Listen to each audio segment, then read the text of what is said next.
सहनावतु सहनौ भुनक्तु सह वीर्यं करवावहै तेजस्विनावधीतमस्तु मा विद्विषावहै। ओम शांति शांति शांति। गुरुर्ब्रह्मा गुरुर्विष्णु गुरुर्देवो महेश्वरः गुरुः साक्षात् परं ब्रह्म तस्मै श्री गुरुवे नमः। सद्गुरुदेव भगवान की जय हो। जोर से जय बोलो आप लोग। सद्गुरुदेव भगवान की, सच्चिदानंद भगवान की, श्री राधा रुक्मण भगवान की, श्री राधा कृष्ण भगवान की। मनुष्य जीवन 84 लाख योनियां हैं। 84 लाख योनियों में से एक है मनुष्य जीवन। अब आप समझ लीजिए 84 लाख योनियों में से एक जीवन मनुष्य जीवन है और वो हमको मिला है, तो बताइए हम भाग्यशाली है या नहीं है। अगर जो ऐसे बच्चे होते हैं, इन लोगों का कंपटीशन वगैरह होता है, कंपटीशन एग्जाम, तो उसमें 1 लाख बच्चे बैठते हैं ऐसे, और उसमें से 10,000 सीटें हैं, 1,000 सीटें हैं, और उसमें कोई बच्चा जब टॉप कर लेता है, वहां चुनकर आ जाता है, तो हम कहते हैं बड़ा टफ कंपटीशन उसने जीता है, हम बड़े लकी है ना। तो हमने 84 लाख योनियों में से एक जो मनुष्य योनि है, वो कंपटीशन हमने जीता है, तो हम लकी है या नहीं है ना। अब बात ये होती है कि ऐसा क्या है जिसके कारण कहा जाता है कि मनुष्य जीवन में हम लकी है, हम भाग्यशाली है। हमारे तुलसीदास जी ने कहा है, बड़े भाग मानुष तन पावा, और क्या कहते हैं आगे, सुर दुर्लभ सद ग्रंथ निजावा। वे मनुष्य जीवन जो प्राप्त किया है, बड़े भाग्य मानुष तन पावा, सुर दुर्लभ, यानी देवताओं को भी ये जीवन मुश्किल है। देवता लोग भी मनुष्य जीवन के लिए तरसते हैं। क्यों तरसते हैं वो मनुष्य जीवन के लिए? क्या है इस मनुष्य जीवन के अंदर में कि देवता भी चाहते हैं कि हमको मनुष्य नहीं मिले। मनुष्य क्या सोचता है, अरे देवता लोग तो स्वर्ग में बड़े भोगते हैं, बढ़िया, हमेशा उनको सुख ही सुख मिलता है। तो देवता है, कोई अगर किसी का पिता, कोई व्यक्ति अगर मरने, तो बोलेंगे मरने का क्या मिले, तो सोचता हमको स्वर्ग मिले, है ना। और कोई सोचेगा हमारे पिताजी स्वर्गीय लगाता है, कोई व्यक्ति, कोई नरकीय नहीं लगाता। किसी को पता नहीं कौन कहाँ गया, किसी के पिताजी, किसी के भी कोई भी स्वजन संबंधी अगर उनकी मृत्यु होती है, तो मरने के बाद उनके जो घर के लोग हैं, वो उनके नाम के आगे स्वर्गीय लगाते हैं, है ना, स्वर्गीय लगाते हैं। कोई कृष्ण के भक्त है, वो गोलोकवासी, बैकुंठवासी, राम के भक्त है साकेतवासी, ऐसा लगा देंगे। ये उनको नहीं मालूम कौन कहाँ गया, मालूम है क्या? किसी को नहीं मालूम, पर अपनी अपनी श्रद्धा के अनुसार लगा देते हैं। अच्छा, स्वर्गीय जो हम कहते हैं, तो स्वर्ग हम लोग क्या समझते हैं कि स्वर्ग में बड़ा आराम है। ऐसा सुना जाता है कि स्वर्ग में देवता लोग अमृत पीते हैं, ऐसा कहते हैं ना, देवता लोग अमृत पीते हैं। और अमृत कैसे पीते? जैसे हम लोग पानी पीते हैं, वो पानी की जगह पर अमृत पीते हैं। परंतु वो देवता भी मनुष्य योनि प्राप्त करने के लिए तरसते हैं, और मनुष्य योनि, और वो भी फिर भारत भूमि में जन्म मिले, इसके लिए वो बहुत लालायित रहते हैं।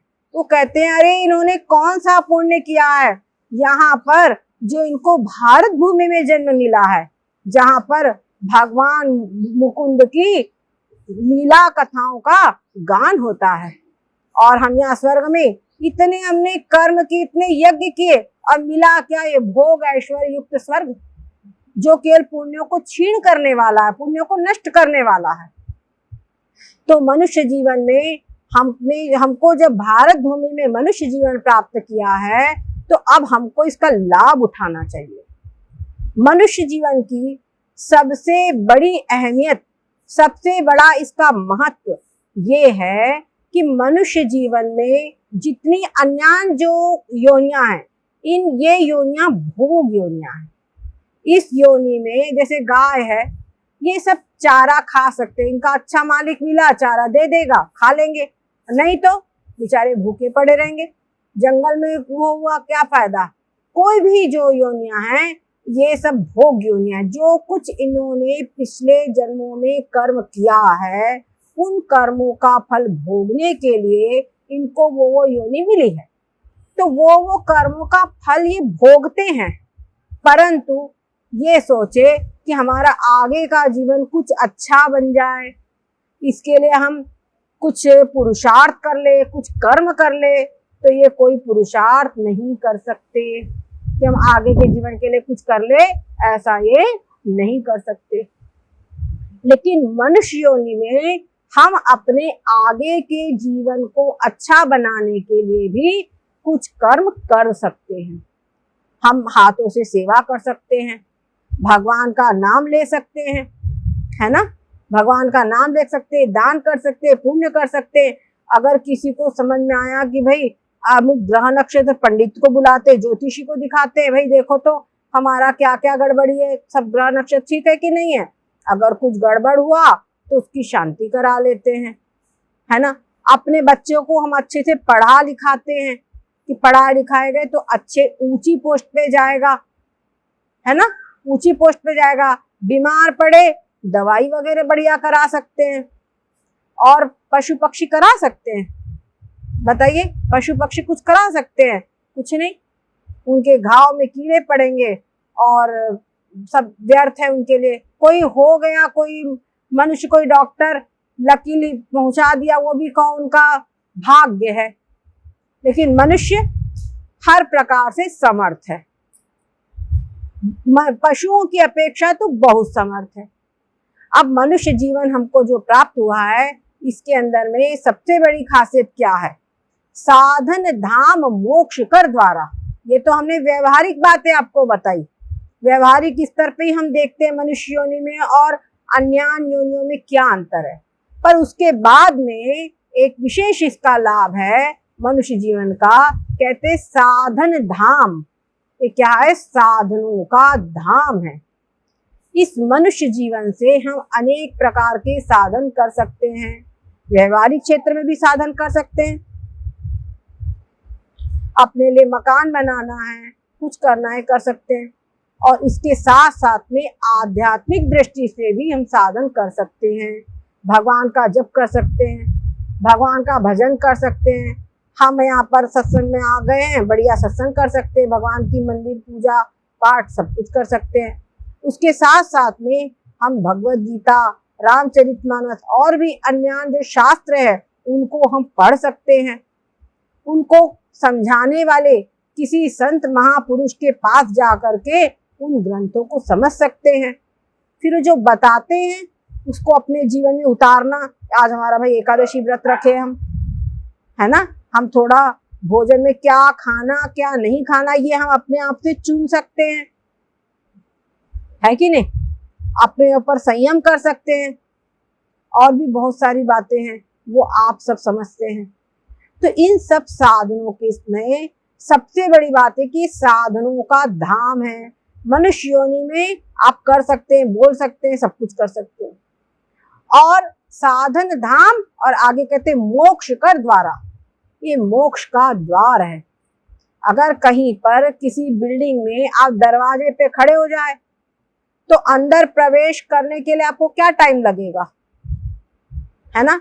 पर मनुष्य जीवन ऐसा है कि आप साधनों के धाम, ये क्या है, मोक्ष के द्वार पर खड़े हैं।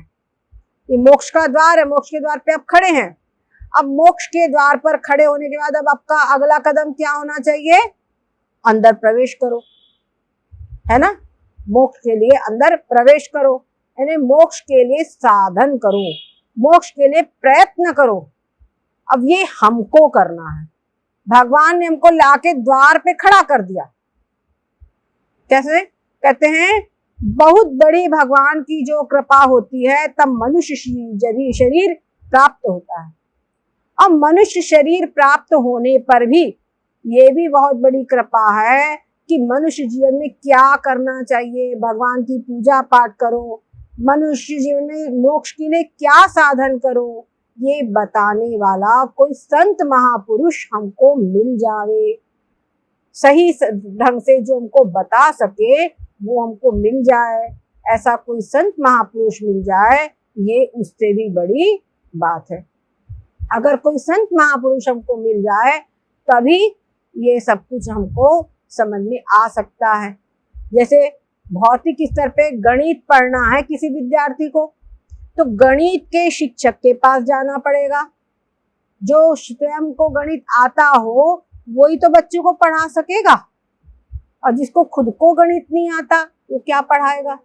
वैसे ही जिसने ये सब साधन किया है, जो इन साधनों को करके अनुभव प्राप्त कर चुका है और मुक्त हो चुका है, जिसने इस अनुभूति को किया है, जिसने आत्म साक्षात्कार किया है, वो संत महापुरुष हमको मिल जाए, ये बहुत ही दुर्लभ योग है, बहुत ही कठिन है। और अगर कोई हमको ऐसे मिल जाते हैं तो उनका हमको सम्मान करना चाहिए, उनकी बात माननी चाहिए। सबसे बड़ा सम्मान ये है कि उनकी आज्ञा माने। आपको बताया जाए कि भाई आप इतना जप करो, इस प्रकार व्यवहार करो, इस प्रकार आचरण करो, ऐसी शुद्धि करो, ऐसी सफाई करो, ये बताया, पर आप करें नहीं तो क्या होगा, कुछ हो पाएगा? करना तो आपको ही पड़ेगा ना, है ना। तो हमारे यहाँ पर हमारे शास्त्रों में 4 प्रकार की कृपा बताई गई है। क्या समझे? 4 प्रकार की कृपा बताई गई है। सबसे पहले ईश्वर कृपा, उसके बाद श्रुति कृपा, और नंबर 3 पर वह गुरु कृपा, और चौथी है आत्म कृपा। ईश्वर कृपा क्या है कि उन्होंने हमको मनुष्य शरीर दे दिया और साथ में ऐसे कोई संत महापुरुषों से हमको भेंट करा दी, और उसके बाद में ये बता दी।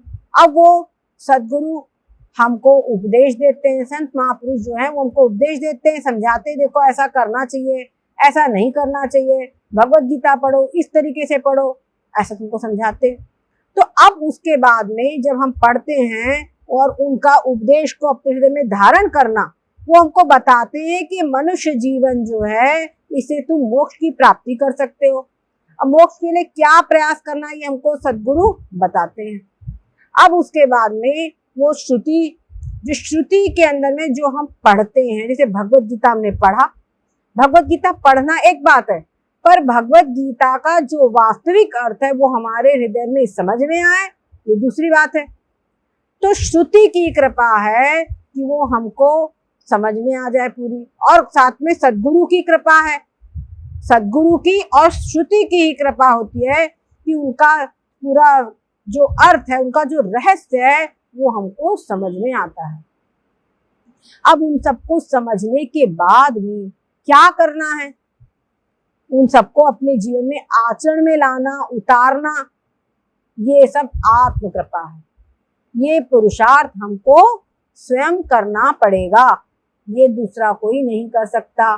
जैसे कि हमको भूख लगी है, तो कोई है हमारे सहयोग में, जो भी है घर के मम्मी है जैसे, वो भोजन बना देंगे, पापा भोजन कमा के लाएंगे, कोई कमा कर लाएगा, भोजन बना देगा, थाली में परस के तुम्हारे सामने आ जाएगा, बहुत ज्यादा तुम्हारे मुंह में कौर डाल देगा, लेकिन चबाना, निगलना और पचाना ये तो उस व्यक्ति को स्वयं करना पड़ेगा ना, बताइए, उसी को करना पड़ेगा कि नहीं।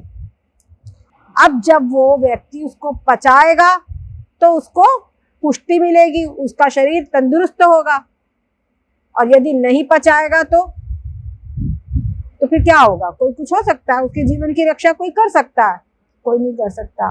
उसी प्रकार से सद्गुरु संत लोग हमको बताते हैं और शास्त्र हमको बताते हैं, भगवत गीता में लिखा है, रामचरितमानस में लिखा है कि ऐसा करना चाहिए, ऐसा नहीं करना चाहिए। और सच्ची पूछा जाए तो अपने मतलब भरे का हमारे को खुद समझता है कि हमको क्या करना चाहिए। किस व्यक्ति को नहीं मालूम है कि झूठ नहीं बोलना चाहिए, सबको मालूम है। अगर हर कोई भी व्यक्ति सत्य अगर आचरण में लाता है तो सत्य के आश्रित सारे सद्गुण हैं, सत्य के आश्रित सारे सद्गुण हैं। जहां सत्य है वहां पर कोई अवगुण नहीं रुक सकता। क्यों? क्योंकि जहां सत्य बोलेगा तो उसको कोई ना कोई सही बताने वाला भी मिल जाएगा, तुमको क्या करना चाहिए क्या नहीं करना चाहिए। और जो सत्य बोलता है उसके पास में स्वयं भगवान प्रसन्न होते हैं और उसके अंतर हृदय में वो ज्ञान प्रकट होता है कि तुमको क्या करना चाहिए और क्या नहीं करना चाहिए। परंतु सबसे पहली बात तो मनुष्य पर, और ये सत्य बोलना, इस पे दृढ़ रहना, ये हमारी आत्मकृपा है। समझ गए? जो कुछ हमको मालूम है, आज बताइए किसके घर में रामायण नहीं है? रामायण सबके घर में है ना, और सबको मालूम है रामायण पढ़ेंगे इसमें 2 बात अच्छी मिलेगी, हमारा कल्याण होगा। लेकिन पढ़ते कितने लोग हैं? बहुत हुआ सावन के महीने में कुछ लोग मास पारायण कर लिए 1 महीना, परंतु रामायण की हर चौपाई मंत्र है। क्या समझे? समझ के, रामचरितमानस की हर चौपाई, यद्यपि ये ग्रंथ हिंदी भाषा में लिखा हुआ है लेकिन हर चौपाई मंत्र है। हम लोग क्या करते हैं, अरे घर में तो रखिए पढ़ लेंगे, ये तो कभी भी पढ़ लेंगे, अरे पढ़ लेंगे, पढ़ना चाहिए पढ़ना चाहिए, लेकिन पढ़ते नहीं हैं। तो बताइए क्या हमारा कल्याण हो पाएगा? और रामचरितमानस आप ज्यादा नहीं, हम कहते हैं इसके स्टार्टिंग के अंदर में उसका मंगलाचरण ही इतना सुंदर है, उसको ही हम अपने जीवन में ले ले तो हमारा कल्याण तो निश्चित हो जाएगा।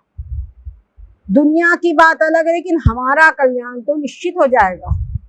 उसमें स्टार्टिंग में इतनी सुंदर सुंदर बातें उन्होंने दिया है। स्टार्टिंग का जो संस्कृत में श्लोक है वही इतना सुंदर है, पूरा तत्व ज्ञान से भरा हुआ है। परंतु सब कुछ होने के बावजूद हम अपने जीवन में नहीं लेते हैं, तो किसकी कमी है? हमारी कमी है ना। तो इस कमी को हमको दूर करना है। ठीक है, इस कमी को अगर हमने दूर किया तो समझो हम मनुष्य जीवन का लाभ उठा सकेंगे। भगवान ब्रह्मा जी ने संपूर्ण सृष्टि की रचना की। हमें बात समझ में आ रही कि नहीं आप लोगों को? संपूर्ण सृष्टि की रचना की उन्होंने। गंधर्व बनाए, राक्षस बनाए, वृक्ष बनाए, सरीसृप यानी सांप बिच्छू वगैरह इनको बनाया, जलचर थलचर नभचर पक्षी पशु पक्षी सब कुछ बना दिए, परंतु उनको संतुष्टि नहीं हुई। फिर उन्होंने मनुष्यों की रचना की। जब मनुष्यों की रचना की तो खुशी से नाच उठे। क्यों नाच उठे? कि आज मेरी सृष्टि रचना का कार्य पूरा हो गया है, आज मैंने अपनी प्रतिकृति तैयार कर ली है, आज मैंने वो कृति तैयार कर ली है जिसमें ब्रह्म साक्षात्कार, आत्म साक्षात्कार करने की योग्यता है, जिसके अंदर में जन्म मृत्यु का चक्र से छुटकारा प्राप्त करने की योग्यता है। इसीलिए ब्रह्मा जी बहुत प्रसन्न हुए। और ये जो मनुष्य है इसमें ब्रह्मा के भी गुण हैं, इसमें विष्णु के भी गुण हैं और इसमें शंकर जी के भी गुण हैं। आई बात? तो त्रिदेवों की एक जो गुण है वो सबकी गुण इसमें है। ब्रह्मा जी की रचना, ब्रह्मा जी का गुण क्या है? सृष्टि की रचना किया उन्होंने, तो सृजन क्षमता ब्रह्मा जी की है। अब देखो मनुष्य में सृजन क्षमता है, मकान बना लेता है ना, मकान बनाता है, मिट्टी के गणपति बना लेता है, तमाम चीजें बना लेता है। ये कैसी कैसी फैक्ट्रियां, कैसे कैसे आविष्कार, टीवी, कंप्यूटर, ऐसे ऐसे मशीन इसने बना लिया है कि लोगों को भ्रम हो जाता है कि हम ही भगवान हैं। रोबोट, मशीन चलित मानव ऐसा ऐसा बना लिया है कि लोगों को अहम हो जाता है कि हम भगवान हैं। हो जाता है कि नहीं हो जाता है? और संचालन क्षमता देखो, गृहिणियां अपने घर को कितनी कुशलता से चलाती है। गरीब से गरीब महिला होगी, क्या समझे, गरीब से गरीब व्यक्ति होगा तो वो भी जितनी उसकी आय है उस आय के अनुसार खर्च करता है ना। कितना पैसा कहाँ लगाना, कहाँ से बचाना, कौन खर्च फालतू उसको बचाना, है ना। और अच्छे अच्छे जो घरों में होते हैं पति लोग, महिलाओं को प्राय पैसे देंगे तो एक निश्चित राशि में देंगे और वो उस खर्च के नाम पे देंगे, उसमें से भी वो बचा लेती है और फिर बाद में मौका पड़ने पर वो महिला अपने घर में ही लगाती है। क्या समझे? तब वो पति लोग देखते अरे इनके पास कहाँ से आ गया, हम तो समझते थे हमारे पास जो कुछ है, पर वो उनको ऐसी इमरजेंसी में साथ देती है महिलाएं कि बहुत बड़ा उनका सहयोग होता है। तो ये सूझबूझ, हमारे मोदी सरकार ने जब नोटबंदी की तो उन्होंने महिला धन करके इसको मान्यता दी। समझ गए कि नहीं? क्योंकि वास्तव में महिलाएं ही बचा सकती है, पुरुष लोग नहीं बचा सकते। वो देखते हैं, और महिला बचाती तो अपने स्वार्थ के लिए नहीं बचाती है, वो बचाती है तो तुम्हारे घर में ही लगाती है कि नहीं? वो अपने घर में ही लगाती है सब बचा बुचू के। तो इस प्रकार से और भी बात है, एक पुरुष भी है तो उसके अंदर में भी संचालन क्षमता, उसको मालूम है कि इतने पैसे का मेरे को अपनी दुकान में लगाना है, इतना पैसा मेरे को बच्चे लड़के की पढ़ाई में लगाना है, इतना पैसा घर के राशन में लगाना है, उसके अंदर भी समान संचालन क्षमता है। बच्चे को हम ऐसी शिक्षा दे वैसी शिक्षा दे, ये पढ़ाए कि वो पढ़ाए, ये सब क्या है? हमारी संचालन क्षमता है। बड़ी बड़ी संस्थाएं हैं, कोई मंदिर ही है, मंदिर की व्यवस्था देखो किस प्रकार संचालित करते हैं कि नहीं? संचालक एक होता है वहां पर, हर जगह पे कोई भी संस्था में एक संचालक होता है, तो संचालक संचालित करता है, तो ये क्या है? उसकी संचालन क्षमता है।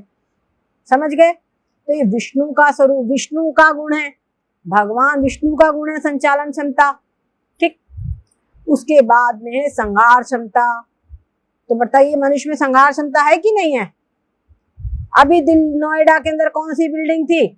बहुत ऊंची बिल्डिंग थी, उस बिल्डिंग को घंटों में गिरा दिया गया बुलडोजर से, है ना? घंटों में गिरा दिया गया। तो संहार क्षमता है कि नहीं है? और ऐसे ऐसे बम उसने बनाया है कि पूरी सृष्टि स्वाहा हो जाए। समझ गए कि नहीं? ये बंदूक ये जो सब बनाया है, उनको चलाना क्या? नष्ट करना। तो नष्ट करने की क्षमता, ये संहार क्षमता है कि नहीं है? और तो ऐसे भी बम बना चुके हैं जिसके अंदर में इतनी क्षमता है कि अगर उसको चलाया जाए तो पूरी सृष्टि नष्ट हो जाएगी। इसलिए उनका परीक्षण नहीं कर सका, इसलिए उनका परीक्षण नहीं हो सका। टेस्टिंग होती ना, उनकी टेस्टिंग ही नहीं हो सकी। टेस्टिंग हो जाएगी तो उसका रिजल्ट कौन देखेगा? समझ गए कि नहीं? अगर उसकी टेस्टिंग करेंगे तो उसका रिजल्ट कौन देखेगा? कोई रह ही नहीं जाएगा, है कि नहीं? तो ये भी है मनुष्य के आविष्कार। तो इसके अंदर में सारी क्षमताएं हैं, परंतु अब आवश्यकता क्या है? इन क्षमताओं का उपयोग करके अपने जीवन को सत्यम शिवम सुंदरम बनावे, अपने आसपास के लोगों के साथ में अच्छा व्यवहार करे, है ना? अपने बड़े हैं छोटे हैं बराबर के सबके साथ अच्छा व्यवहार करे, और साथ साथ में अपने जीवन में अपने समय में से ज्यादा नहीं तो 20 मिनट, ज्यादा नहीं तो कम से कम 20 मिनट निकाले और उस टाइम को भगवान के चिंतन में लगावे। क्या समझे? ऐसे हम बैंक में रुपया जमा करते हैं, कोई व्यक्ति रोज 5 रुपए जमा करे, रोज 5 रुपए जमा करे, तो एक महीने में कितने हो जाएंगे? 150 रुपए हो जाएंगे ना? बताओ, 150 रुपए उसके हो जाएंगे। और 150 रुपए हर महीने जमा करेगा तो साल भर में कुछ हो जाएगा कि नहीं? अमाउंट बढ़ेगा कि नहीं बढ़ेगा? और आज ज्यादा नहीं, हम तो 5 ही रुपए की बात कर रहे, जितना आप ज्यादा बचाएंगे उतना ही आपका अमाउंट बढ़ेगा। तो व्यक्ति हर महीने कुछ बचाता है और बैंक में जमा करता है ना? पैसा जमा करता है। क्यों जमा करता है? कि हमारे कोई इमरजेंसी में काम आएगा, कोई हारी बीमारी में, बच्चों की परीक्षा है, बच्चों की पढ़ाई कराना है आगे, इसके लिए हमको काम आएगा, है ना? इस प्रकार वो जमा करता है। और उसी प्रकार से हमको कुछ अपने समय में से ज्यादा नहीं 20 मिनट का समय ऐसा निकालना है जो हमारे हारी बीमारी में काम आए। हारी बीमारी क्या है? मनुष्य जीवन मिला है तो कभी भी हारी बीमारी लगी है, और साथ साथ में एक समय ऐसा आता है जब सारे डॉक्टर, सारी दवाएं फेल है, कितना भी रुपया लगा लो सब फेल है। डॉक्टर कह देते हैं आई एम सॉरी, डॉक्टर कहता है अब इसमें कुछ भी नहीं है ना, बस 2 मिनट बच जाए, अब इसमें कुछ भी नहीं है, ये कहते हैं। तो ऐसे समय पर कहते हैं मृत्यु का जो समय है, ऐसा समय ना मृत्यु का समय, उस समय कहते हैं 72,000 बिच्छुओं के काटने से जो तकलीफ होती है वो तकलीफ मृत्यु के समय होती है। और एक बिच्छू का काटना है ना, एक आग का गोला हमारे शरीर पे रख दिया जाना, और 72,000 गोले आग की गंगीरे रख दिए जाएंगे तो कैसी तड़पड़ाहट होगी। उस तड़पड़ाहट में भी भगवान का नाम हमारे मुंह से निकले, है ना, तब जाके कहीं कल्याण होगा। तो इसके लिए हमको अभ्यास अभी से करना होगा। माता जी 5 मिनट रुक जाओ, बस 5 मिनट, 5 मिनट, बस 5 मिनट। तो इसके लिए हमको उस स्थिति का सामना करने के लिए आज से अभी से तैयारी करना है। 20 मिनट, केवल 20 मिनट हम कह रहे हैं आपसे, आप सब लोग केवल 20 मिनट निकालिए स्नान करने के बाद में। आप रोज जो भगवान का पोछती हो, नहलाती धुलाती, उससे अलग 20 मिनट, उस 20 मिनट में हरे राम राम राम हरे हरे, हरे कृष्ण कृष्ण कृष्ण हरे हरे, हरे राम राम राम हरे हरे, हरे कृष्ण कृष्ण कृष्ण हरे हरे, हरे राम राम राम हरे हरे, हरे कृष्ण कृष्ण कृष्ण हरे हरे। ये मंत्र ताली बजा बजा कर, मंजीरा हो तो मंजीरा बजा बजा कर, बोल बोल कर अवश्य ही करें। किसी के पास गुरु मंत्र है तो अपने गुरु मंत्र का जप करे, क्या समझे। जिसके पास गुरु मंत्र नहीं है तो अपना गुरु मंत्र ले ले, और जब कुछ नहीं है तो कम से कम ये कीर्तन अवश्य ही करे, ठीक है। तो ये कीर्तन करने से क्या होगा, ये आपका 20 मिनट उस अंतिम समय के लिए जमा हो रहा है, समझ रहे हैं। वो क्या हो रहा है, तुम्हारा जमा हो रहा है। जैसे वो रुपया जब एकदम से थोड़ा थोड़ा करके कितना हो जाएगा, वैसे ही ये जो हम चिंतन करते हैं, ये चिंतन हमारा, क्योंकि रोज की आदत जो बनी रहेगी, ये हमको ऐसी मुसीबतों के समय काम आएगा, ठीक है। तो आज के सत्संग का निष्कर्ष यही है कि हमको अपने जीवन में, ये मनुष्य जीवन हमने प्राप्त किया है, तो कुछ समय, ज्यादा नहीं तो कम से कम 20 मिनट ऐसे अवश्य निकाले जिसमें हमको भगवान के नाम का कीर्तन करना है, ठीक है। और आप अपने परिवार में, घर में कुछ ऐसे काम होते हैं जहाँ आपको दिमाग नहीं लगाना है, सब्जी सुधार रहे हैं और सब्जी क्या कहते हैं, कई ऐसे काम, झाड़ू पोछा कर रहे हैं, दिमाग नहीं लगाना है, रोटी बना रहे हैं, और कहीं पुरुष लोग ऑफिस जा रहे हैं तो रास्ते में तो भगवान का नाम लेते हुए चले, आई बात ना, भगवान का नाम लेते रहे। और ऐसा अभ्यास बना लेना है कि धीरे धीरे ऐसी आदत बन जाए कि सब समय भगवान का नाम चलता रहे। तो जब सब समय चलने की बात है तो मृत्यु के समय भी चलेगा, ठीक है कि नहीं। तो ऐसा हमको अपना जीवन बना लेना है कि हर समय भगवान का नाम चलता रहे, भगवान का नाम निकलता रहे। जब हर समय निकलेगा तो मृत्यु के समय भी अनायास भगवान का नाम निकल सकेगा, परंतु ये तैयारी अभी से करे, ठीक है ना। बस यही आज की बात है। फिर से थोड़ा सा कीर्तन कर